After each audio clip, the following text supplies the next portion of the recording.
Good morning, everybody over in Canada. Welcome to your Wheel and Anchor webinar. Today's topic, Explore Caucasus. We're going to be taking a little journey through, a virtual journey through Georgia and Armenia. These are two countries that we have on the agenda for October of next year of 2021. And we're really excited because this is actually a repeat, although we're not doing exactly the same as itinerary as our very first official Wheel and Anchor tour we did in the fall of 2018, excuse me. And we're very excited to be going back because this is one of these places, as you'll hear in a minute, that is truly, truly wonderful. So, all right, well, let's get started. So if you have just joined us, once again, very quickly, in order to ask any questions, just scroll down to the bottom of your screen to click on the button marked chat.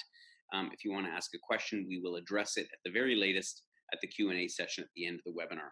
So for those who are new, and I see a couple of new names, so welcome to everyone.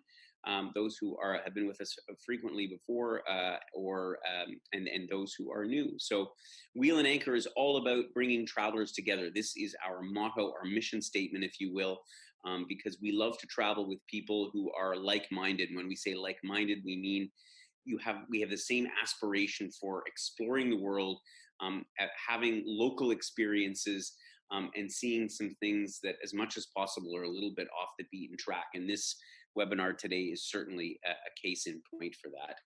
My personal goal for each and every one of our members is to be well-traveled and well-connected. And what does it mean to be well-traveled? As you well know, again, those that have joined us before, it's all about going beyond just checking off the bucket list. And, you know, on your left is the Louvre and on the right is the Champs-Élysées, as they say, but really immersing ourselves into these countries, into the cultures, traditions, the food and the wine. And in doing so, we share those experiences. We become connected to the people who we travel with, as well as those that we meet along the way. And so I think that when you're traveling well connected, you're just a more worldly person. And I think it's a understanding of our society at large and the globe as well. So let's get into the nitty gritty. Today, I'm very pleased on our webinar today.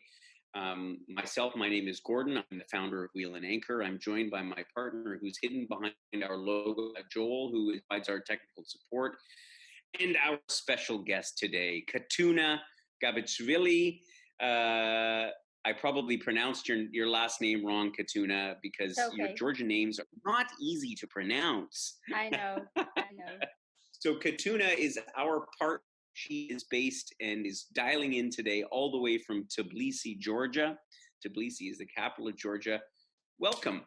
Pleased to have you here today, Katona. Thank you very much. And I would like to welcome all the travelers who are behind the chat at the moment. Well, they're going to be excited excited to meet you at some point and interested to hear about what you have to say. Our plan for today is we're going, as usual, on a tour through the Caucasus region to take you, our interested members, travelers, on a little bit of a journey. And I'm here to guide the way, as I normally do, and explore these really amazing and generally unknown in our circles destinations of Georgia and Armenia.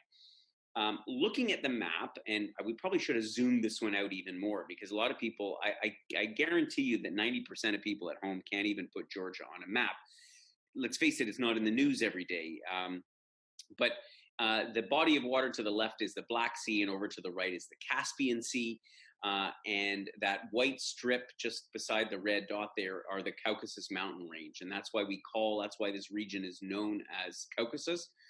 It comprises of actually Georgia, Armenia, and Azerbaijan, whereby we're actually not visiting Azerbaijan on this particular tour. Although if some members have actually already inquired about whether we could go to Baku as perhaps a post-tour or even a pre-tour. So that's certainly a possibility we'll look into if there's enough interest. But the Caucasus is, of course, this mountain range that's 1,200 kilometers long and effectively separates Europe and Asia. So Georgia is in Europe, right? You guys, Katona, consider yourselves to be part of Europe. Well, we do, but honestly, geographically, we are Asia. Geographically, you're Asia, but you still like to be part of Europe, and it feels we always like to say we are at the crossroads, and actually, that's true. In fact, and by what we want to be, this is the same. So in this case, we are on the crossroads, and we feel both mentality, European Asian mix, I can say. Yeah, there you go.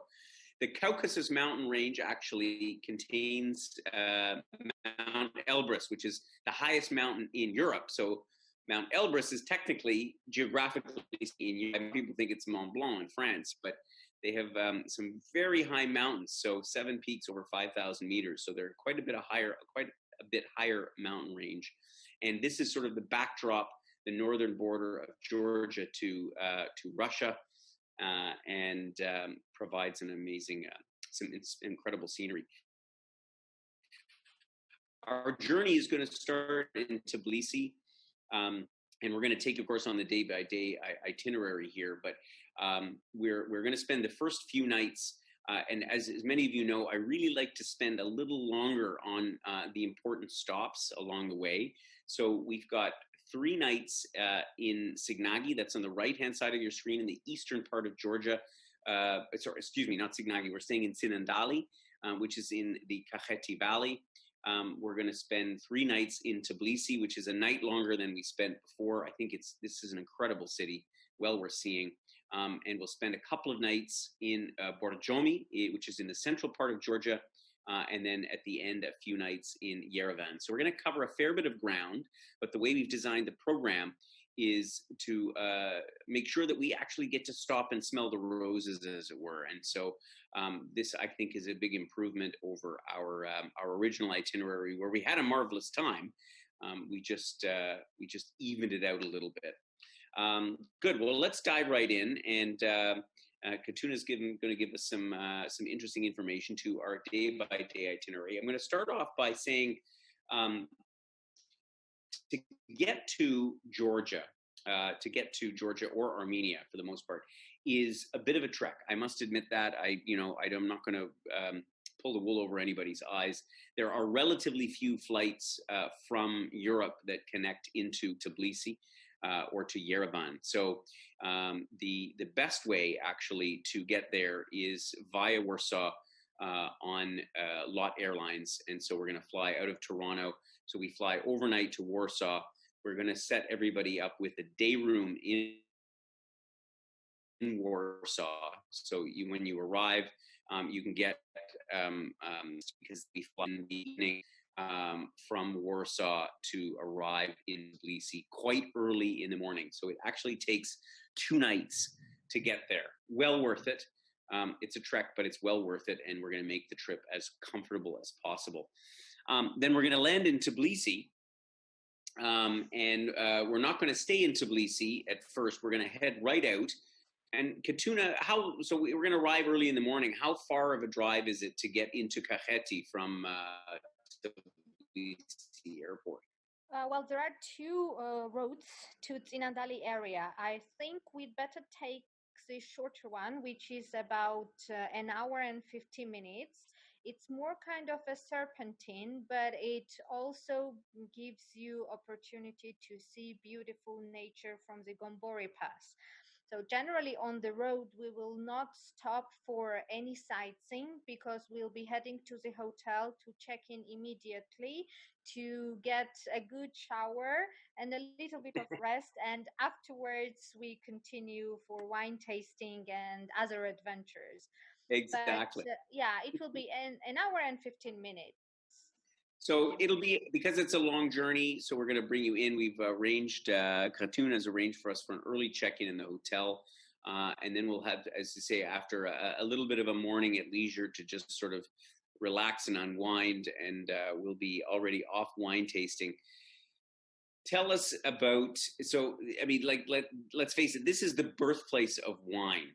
And so we're going to spend a few nights right in Sighnaghi, which is in the middle of the valley. so you could just imagine, the picture doesn't even do it justice, because you have the Caucasus Mountains far off in the distance that provide sort of the border along one side, and then these beautiful hills, and in between the KAKHETI Valley. This is all about food and wine. Sure. Katona, give us some color about what we can expect here. Okay, well, as you have already mentioned, Georgia is a cradle of wine, and especially the region KAKHETI. So we call it as a cradle of wine, where wine was made 8,000 years ago, and it was made in a specific way, which we still do.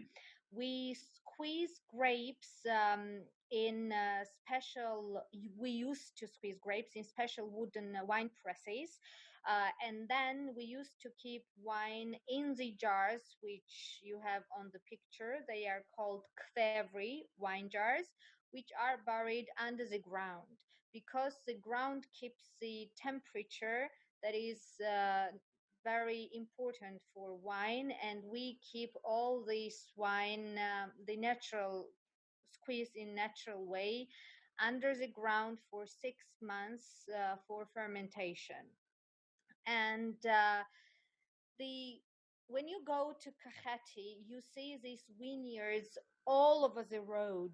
So from one side or from another, then there is someone meeting and greeting you and inviting you to see their orchard or their wine branches, or just share a meal with them. So it's not only about wine, it's about the hospitality of people, the warmth of people, and of course cuisine. Well, as every part of Georgia, every province has a different cuisine, but here we have some special shashlik, which we call mtswadi. Well, pork barbecue is a specialty for this region, and we do it on spits, on wine branches, and I'm sure everybody will enjoy, if not vegetarian, of course, once we are here in KAKHETI enjoying this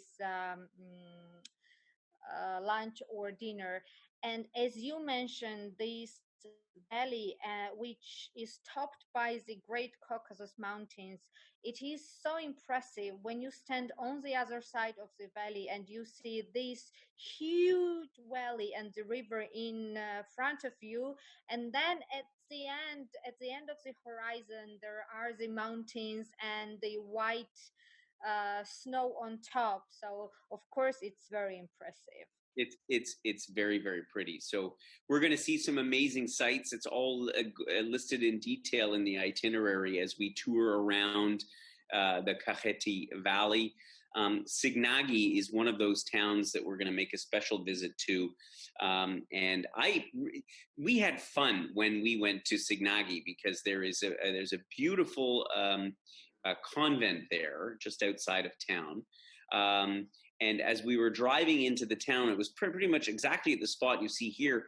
All of a sudden, somebody said, "Oh, look, there's a zip line," and we stopped the van, and we all got out, and half the group zip line into town. It was pretty much almost exactly at the spot where you can see this picture across the valley. We zip lined into the village, and it was.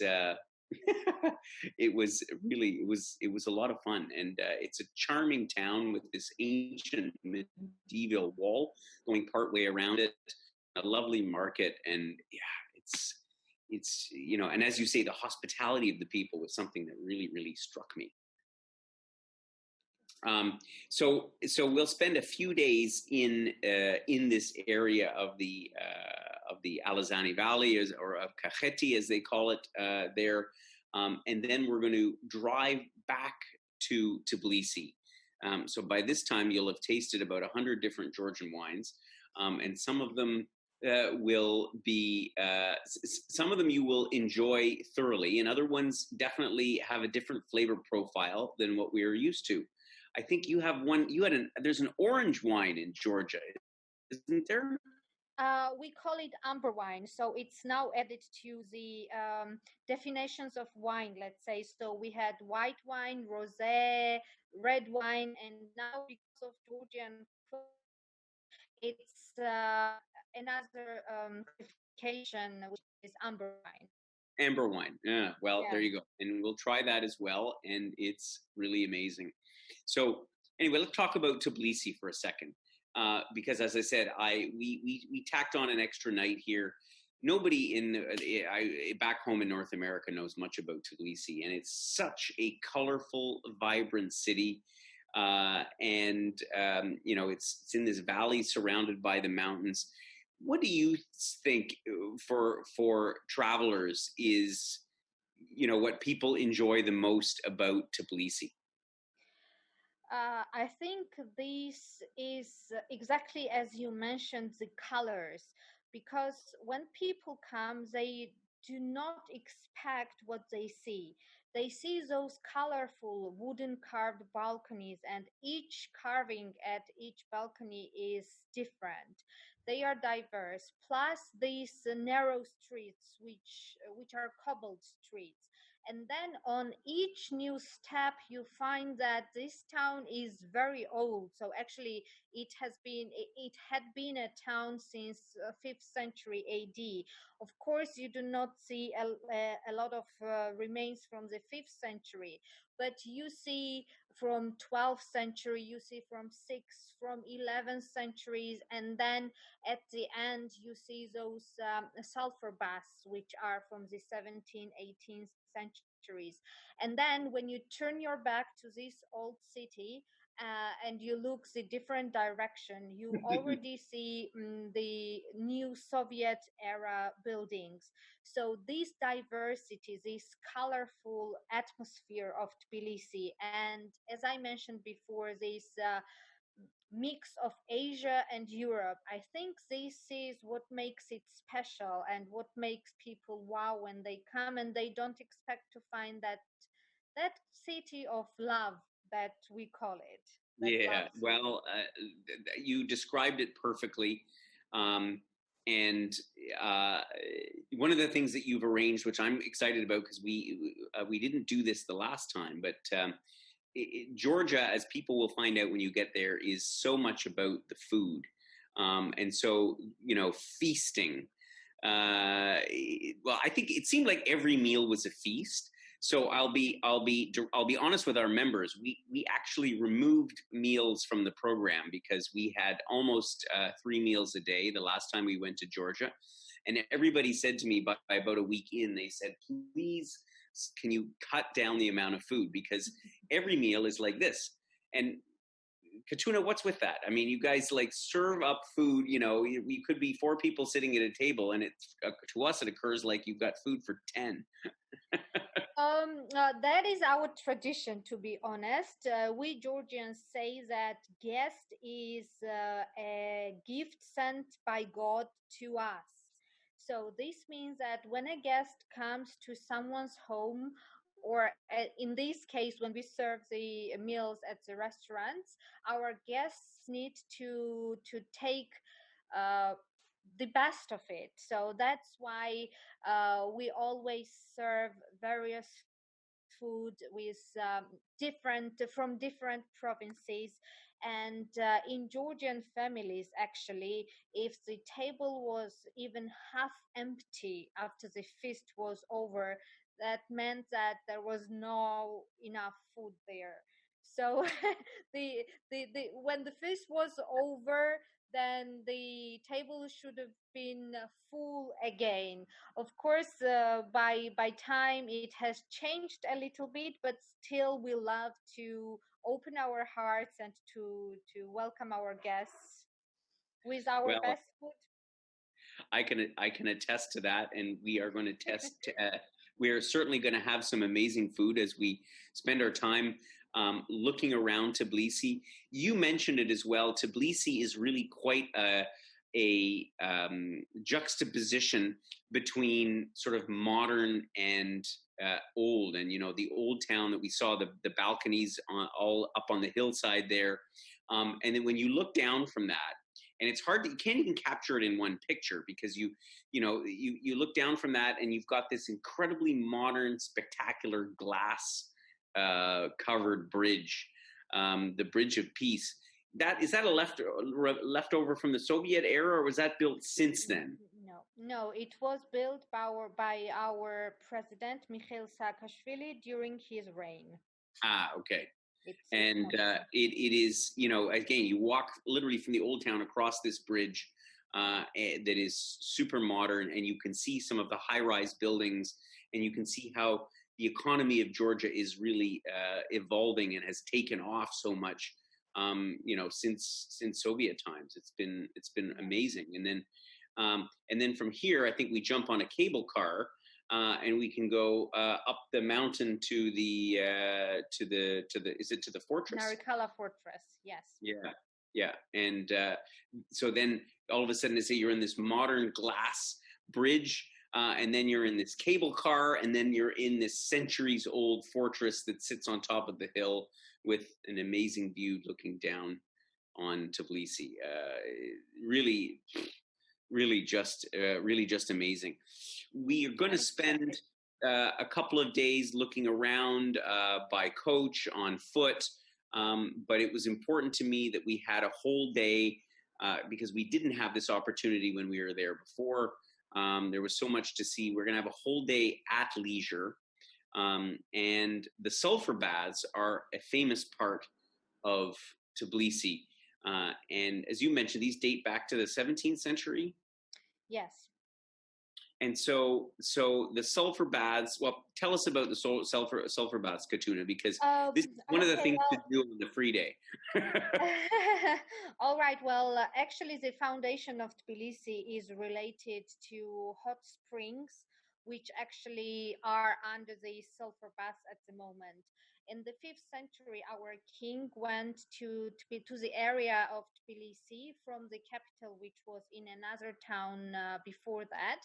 And he was hunting a pheasant bird.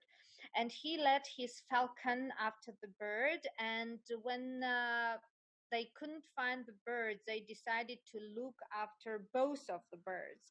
And they saw that they were boiled down into the hot springs. So this is why, according to the legend, the king decided to call the town Tbilisi, which means the town of warm waters. And after that, he moved the capital from Tzreta to Tbilisi, according to the legend again. But of course, there were some other reasons. It was like easier to protect Tbilisi than Tzreta, which was on the flat area. And Tbilisi is protected from 3 sides by the fortress that you mentioned, which is set on top of a hill. And from the 4th side, it was protected by the river. And these sulfur baths afterwards, of course, run into the river. And they had a lot of traditions related to the baths, but one that was a funny one was checking a girl who was entering your family, the daughter-in-law. So the mother-in-laws were taking the daughter-in-laws to be into the bath to check that they were in a good shape, that they could give birth to their future grandchildren. And after the confirmation that they were fine, they were welcomed to the family. So that was a tradition. What a great story. We can try the sulfur baths. I know about half our group did last time, and these are quite old facilities. But it's really quite an experience, and the water is hot, I can tell you. Holy moly. But it's an amazing feeling to climb into these baths. So one of the interesting things that we will definitely have time to take advantage of while we are in this marvelous town. We'll head out then after spending 3 amazing days in Tbilisi. We'll head out to the north, and this is when we're going to get up into the real Caucasus Mountains. So we'll wind our way up sort of through the foothills and head up with our destination being the town of Stepetsminda, or Kazbegi as it's otherwise known. And this is the mountain that you see here. I actually took this photograph from the balcony of the Rooms Hotel where we're going to be staying, which sits up on the opposite hillside and has this incredible, well, it has the view that you see here. This is a bit of a zoomed in photo with the high mountain, and at the bottom left, the little tiny, you can see the Gergeti church, which already sits at the top of a very high hill. And so we're going to go up there. What's special about this region? I mean, obviously, this is probably one of the main area that visitors to Georgia come to visit. And I remember passing all the ski resorts on the way up between Tbilisi and Kazbegi. Yeah, this province is the first province which was used as a road from Georgia to Russia. We had three main operating borders with Russia, but only one which runs through this town now is operating at the moment. And the same was 2 centuries ago when when Georgia became part of Tsarist Russia. The troops were going through Kazbegi area. This is why all the way from Tbilisi to Kazbegi, the road is called Georgian Military Highway. So this is because these Russian troops were coming through this road. And there is the highest cross pass, 2,395 meters, which is on the driving part of the road, and we'll pass as well. And the region is beautiful because of the setting of its Caucasus mountains. This Kazbegi mountain is one of the highest peaks of the Great Caucasus as well. It is 5,047 meters high. And the church that you mentioned, it is 2,170 meters over the sea level. So it's less than halfway up the mountain. Yeah, we're gonna go. So we're spending 2 nights here. Again, we only spent 1 night. Most trips only spend 1 night here, but I think we all found the scenery so amazing, and so that we're definitely going to spend 2 nights. And we're going to take a trip up the gorge, up the so-called Dariali Gorge, which goes all the way to the Russian border. Which begs the question, just briefly, Katona. I mean, obviously, Georgia was part of the Soviet Union for all that time. And then, of course, became independent again. What are relations with Russia like today? Stable, I would say. Well, you remember these problems we had in 2008, but since then, both of the countries are trying to get to a peace. And we are not trying to make new problems with our autonomous republics that are under Russian peacekeeper protection at the moment, but also because of economical problems and etc. So it's a very very fine line, let's say. So both of the countries are trying to be on their sides of that fine line, and we are stable at the moment. It's fine. This new government is not trying to do any protests like our previous government, so peaceful. Stability is the correct word at the moment. Well, I think these days stability is a good thing. So the second day we'll get in these 4-wheel drive vehicles when we're there, after we come back from taking a trip up the gorge, up the valley to the border, and we'll visit actually Gergeti Church. So this is looking at it from the other angle. The previous picture was looking at it from the valley below, and here, and so it sounds like we do visit a lot of churches. And so regardless of whether you because I'm very cognizant of a lot of our members who are like, oh, not too many churches, but part of what makes these churches special, and they are quite special, they're an important part of Georgian religion, but the setting of these places makes them spectacular because, well, you can see it speaks for itself. So after we spend a couple of nights here in Kazbegi, we're then going to head back to the central part of Georgia, and we're going to pass through the town of Gori. So talking about the relationship with Russia, Gori, well, Stalin was born here. How do you does that mean for people today? I mean, the fact that you know, the father of communist Russia, as it were, was actually Georgian. Well, depends. If you ask the youth, they will say that they are not happy at all that he was Georgian, and they will believe he's an infamous son of Georgian nation. But if you ask the generation of my grandparents and even a little bit younger, they are still under the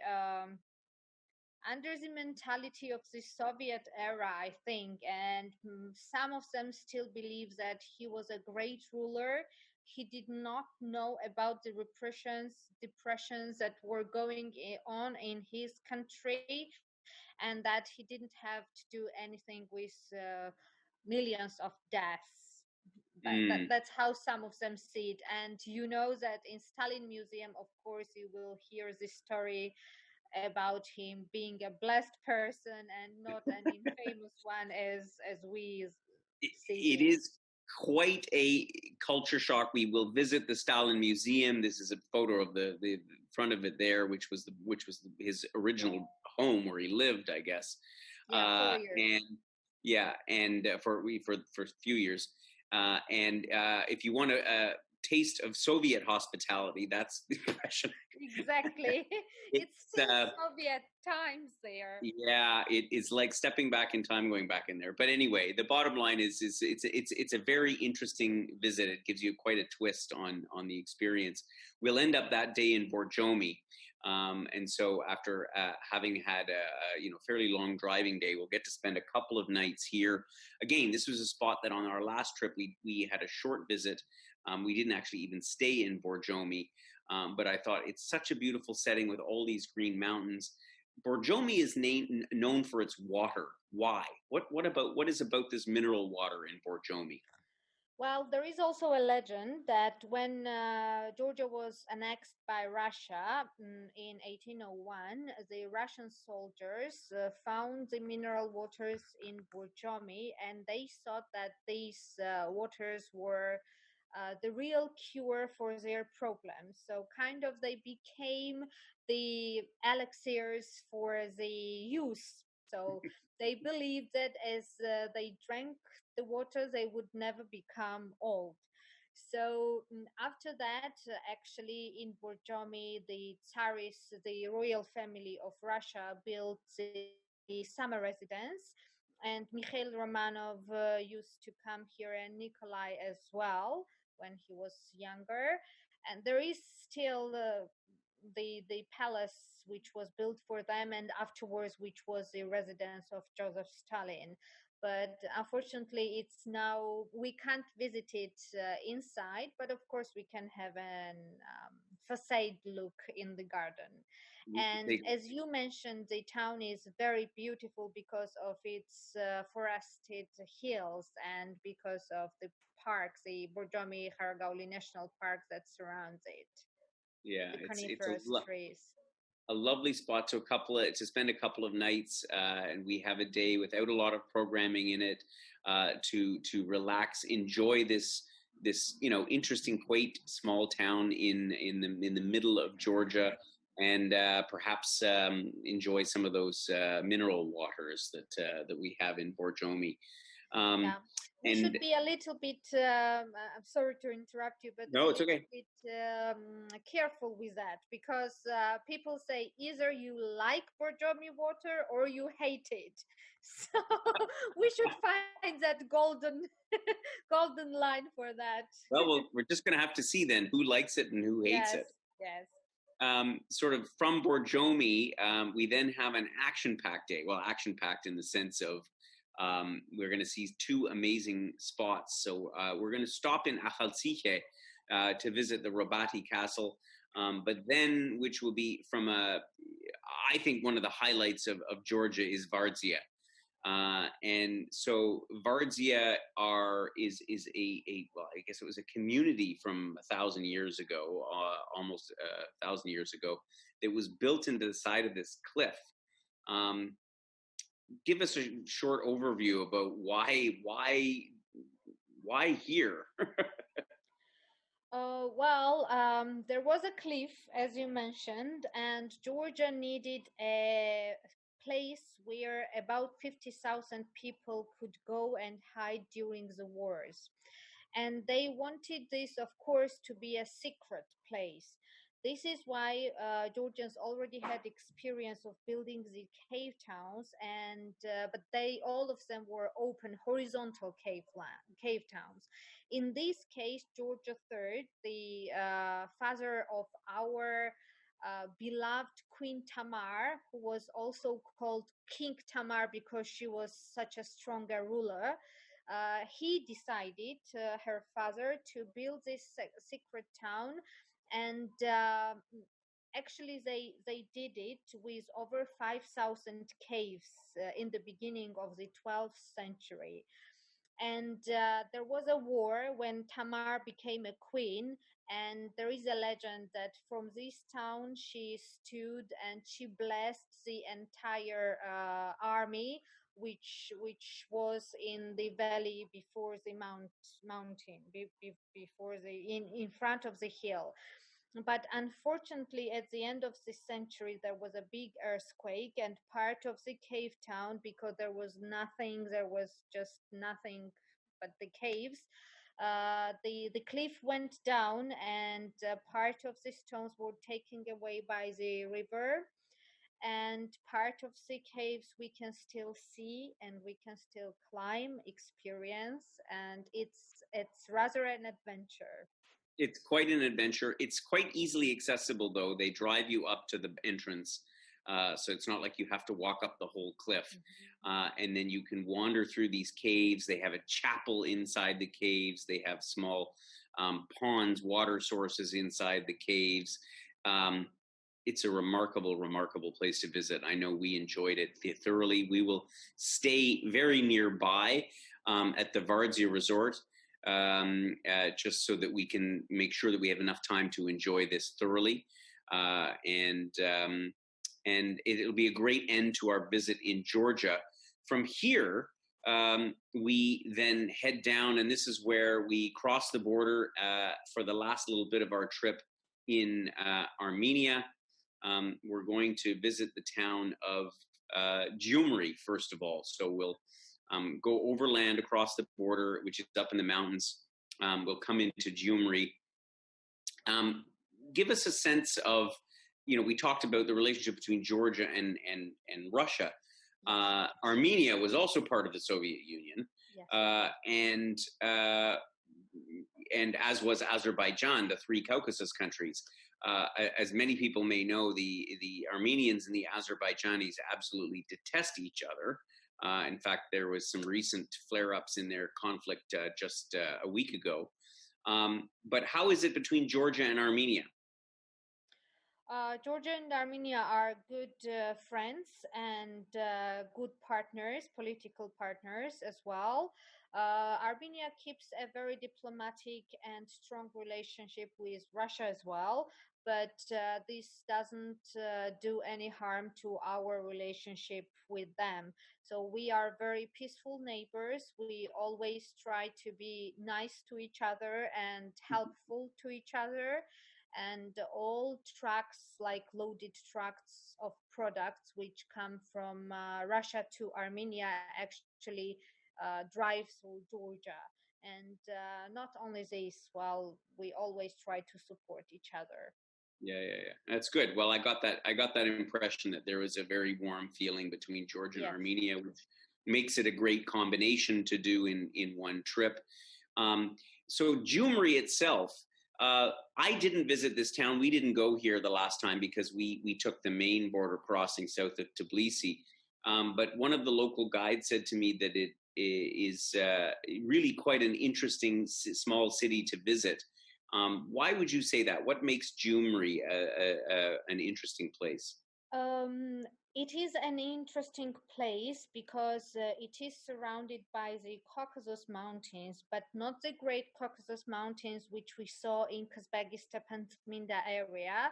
It is on the other side of Georgia, and from the south side and from the north from Armenia, there are these lesser Caucasus Mountains, which are much older than the Great Caucasus Mountains. They are about 20 million years old. And on the other side of these mountains, when we cross the border, we find this little town Gyumri, surrounded by mountains. And itself, it's a small, charming town. It's not like Sighnaghi with the cobbled streets and colorful balconies, but it has its character, and it has its beautiful landscape around it. And once we cross from Georgia, driving to Yerevan, logistically as well, it's a little bit challenging. So it's Yeah. a really pleasant and nice overnight stop to stay there and to relax, and then continue to Yerevan the next day. Yeah, exactly. And I think that's, and it's nice to see the smaller city because, of course, Yerevan, again, not well known by people from North America, but to see a smaller city is particularly interesting. So when we head out of Gyumri, we're going to stop at ZVARTNOTS, which is a very special place. I believe it is a UNESCO site, is it not? Yes, it is. Yeah, and so the ZVARTNOTS Cathedral is a particularly special part of the UNESCO collection. And again, nice stop before we get into Yerevan. This enables us to arrive, I guess by early afternoon, we'll arrive in Yerevan, the capital of Armenia. And we were all quite surprised by Yerevan because, again, you don't really know what to expect. But it's quite the hustling, bustling city. Like, it reminded me of like a small city in France or something like that. Just a lot of activity going on. How would you describe Yerevan, or what's your sort of favorite part of Yerevan? Well, being a Georgian, I have visited Armenia as a country for finding new adventures as well. And to be honest, Yerevan was also a real new finding for me many years ago when I first went there.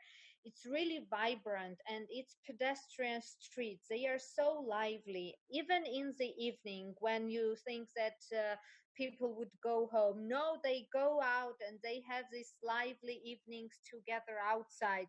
These dancing and singing fountains on the main Republic Square, and this music, their dances, it's so inspiring. So when you are out, you feel like you become one of them.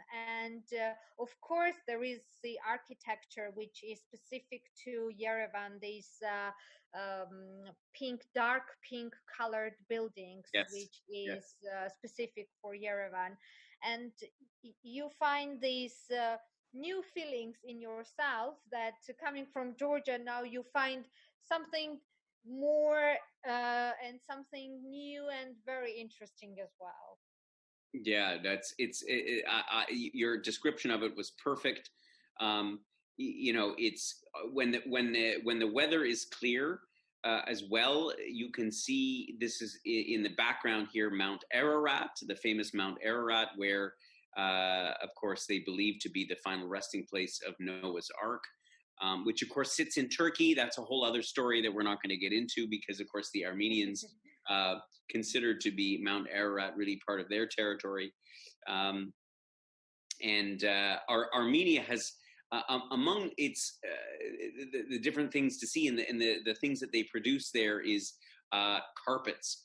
And I know that we went to an incredible carpet weaving complex, I guess it was. It was really quite an amazing spot. And they have their own unique brand of carpets there that are really quite prized all around the world. I mean, we all hear of Persian carpets and Turkish carpets and all the rest of it, but the Armenian ones, really quite amazing. And the other thing, of course, that they produce in Yerevan is brandy. And so after we spend a day touring around various parts of the city, with our local guide, we'll make a stop at Churchill's favorite distillery, which of course was the Ararat distillery. And we get a little sampling, and I know just about everybody in our group, I think, took a bottle home with them. And not dry just because. fruit. What's that? Dry fruit, the beautiful dry fruit market. I don't know if you visited it. We did visit it. Yeah, we did visit it. And there are so many cool markets in Yerevan. So shopping-wise, it's the perfect final stop on the trip because there's just so many cool things that you can buy. I even loaded myself down, and I'm not generally a shopper, but we all had fun in the markets. So again, we've got enough time. We've got 3 nights in Yerevan that gives us time to look around. For me, the highlight for me and our group was this art gallery, the Cascade building, that is sort of the terraced end of the park. Each level has a sort of an art gallery in behind it, and we were only able to get partway up because we were pressed for time. And everybody said, wow, we need to have more time to look at this phenomenal art gallery, the Cascade in Yerevan. So again, we have a whole extra day there. And that will pretty much wrap up our trip to Georgia and Armenia. We'll have a good taste of Armenia in the last days that we are there. And of course, a wonderful time in Georgia. On our way back, once again, because of these odd flight connections, we are going to be leaving very early in the morning. So we'll have to go to bed early on our last day there. And so we have a little bonus add-on the trip because of the connection for those coming out of Toronto. We will fly again via Warsaw. And so we'll end up with about a 10-hour layover in Warsaw, which will enable us to actually go into the city and do a little touring around for a few hours, and also get some rest and enjoy a few pierogies and some Polish food on the way home. And for those who are coming from cities in Western Canada, there'll be a different routing, and we'll tell you all about that if you are interested in the trip. So let me just give you a few of the logistical details. Katona, thank you for giving us some color on what we can expect to see in Georgia and Armenia. The program, of course, will happen next year, not 2020, but in fact in 2021. We're going to be running our trip. So October the 7th to 22nd, 2021. Please excuse the typo there. And we'll be offering it for, I think this is really great value. This program will be $49.80 Canadian dollars in double, with a relatively modest single supplement for those who would like their own room. That includes all the transportation that we've described, the land transportation throughout Georgia and Armenia, the day room in Warsaw on the way there. We're staying at really lovely hotels. I've picked them all out. Several of them we've stayed in before. We've got pretty much either a lunch or a dinner every day almost. And believe me, 2 meals a day is more than adequate in Georgia with the feasts that they have. A big bonus for this trip as well is that we're including all beverages, alcoholic and non-alcoholic wine and beer are included during the meals. So and that will really allow you to sample as much Georgian wine as you can. And of course, we have our Wheel and Anchor host that'll be with you throughout the entire trip. The only things that are left out, of course, airfare, which we can facilitate for you. And there are various routes available for those coming from cities other than Toronto, and the entry visa to Armenia, which is very easy to obtain directly. So other than that, pretty much as usual, we have everything looked after for you. To get there again from out of Toronto or Montreal, you're looking around $1,000-$1,200, a little bit more from the West Coast. But again, we can talk about that more for those that would be interested in joining us next year.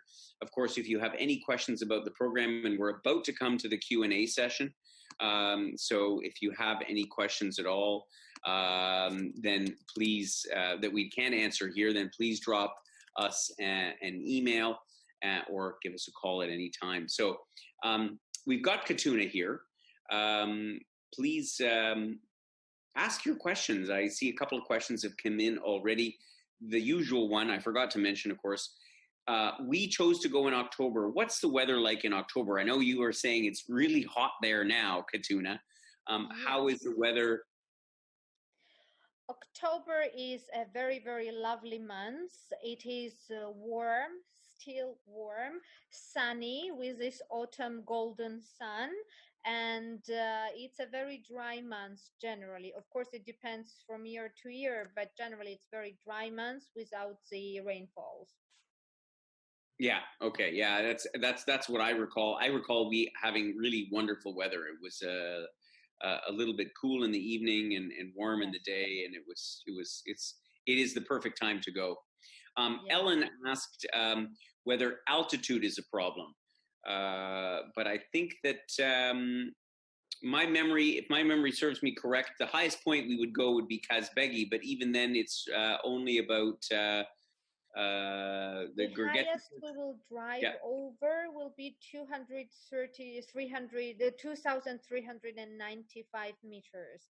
Yeah. But the highest we will stay for overnight, it's 1,700 meters. Yeah, so it's which is just about 5,000 feet. Not a problem. I think altitude. Sorry about the meters. That's okay. No problem. We use meters in Canada as well, but it's about anything. 3,000 meters is the point when you have to worry about altitude, but we won't be going up that high, Ellen. So shouldn't be a problem. Mike asked if we find wine that we like, can we get it shipped back to Canada? Oh. That is a tricky one, Mike. Believe me, everybody had their suitcases packed full of wine that they brought, whatever they could carry. So there are some Georgian wines available in Canada. As we mentioned, Ascanelli, where we will have a wine tasting. They have some of their wines available through an agent in Toronto. So if we find some good ones, we'll try to arrange to get a case. Because it's really something nice to pull out for special guests is to have a wine from Georgia. Fran asked about currency. Good point. So we are using two different currencies, obviously, here, right? In Georgia, you're using the Georgian lari, and it is very easy to exchange US dollars or euros. Great British pounds as well, but generally I think for you it will be easier for US dollars. For US dollars, yeah. So I think we found the same is that I think most of the people on our last trip exchanged money into local currency. If you happen to have US dollars already, then certainly that's useful there. And buying power is really good. I mean, I think you can get some good deals. I'll be frank, part of the reason that we were able to include the beverages is because they're quite reasonably priced. So you're not going to break the bank having a glass of wine at dinner, and we're providing it anyway. So I think that's real nice. And so you don't really need a lot of additional spending money. I mean, you can go out, an average meal out, Katona, in Tbilisi, for example, for the meals are not included if anybody has any room left. Like in the standard restaurants, 12 to 15 US dollars, it's absolutely more than enough. But if we go to some special restaurants, high-end restaurants with some special chefs and etc., then we would need to estimate about 45 US dollars. Yeah. Okay. So still quite reasonable by our standards in Canada. Good. And Tracy asked a question about vegetarian options. Oh, I totally forgot to mention about this. The vegetables in Georgia, oh my God, what is with your vegetables? They are so delicious. I swear the best tomatoes I've ever had in my life are in Georgia. So Tracy, to answer your question, no problem with being a vegetarian in Georgia, Yes. right? No problem. And it's something about you don't use fertilizer, or a lot of the produce in Georgia is organic, I think, is it Yes. not? Yeah. Yeah. Yeah, that's why we have also some not that organic, and of course they don't taste that well, but generally the restaurants and the homes we choose, they do serve all the organic food, and this is why Yeah. it's so, And so it nice. is incredible. The produce is incredible. Good. Well, if you do have any other questions, please drop us an email. And thank you so much for joining us this morning for our webinar. I hope you found it interesting. Katona, thank you for dialing in all the way from Tbilisi, for taking your evening. Thanks for inviting me. Thank you. Yeah, our pleasure. And we look forward to meeting you when we come to Georgia next year. And everybody back home, have yourselves a wonderful rest of the day. Stay cool. I think it's still warm over there. So just like in Georgia. And look forward to catching up with you again really soon.